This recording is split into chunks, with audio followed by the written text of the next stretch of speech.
hei yan pua tu man wang lem ha tao ka tok me jin te ngo la ao pe li lak ni hu shun u yan jeng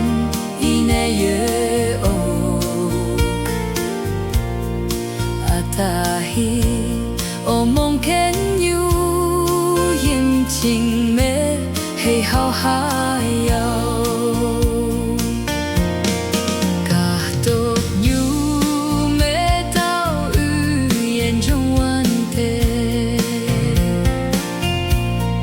hồn hey yan ja le trong wan te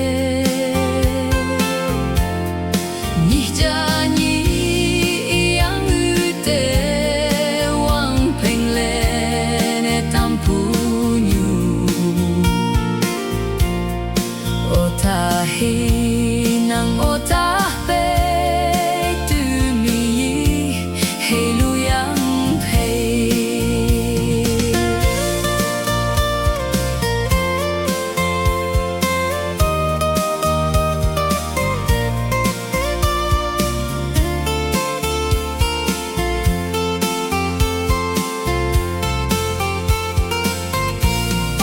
wang yong ching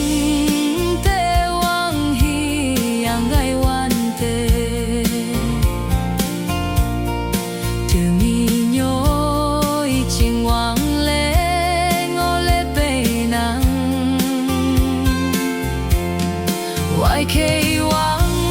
meng pu yu shun u hi pa klen tam pu nyu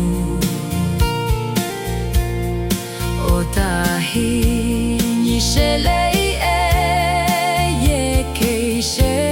ni ok si hang ao pe pu ya pe ha tao o yu shun pe jong ya pe ha tao o yu shun phong ba li lak ni yu shun u yen jen ine ye o atahi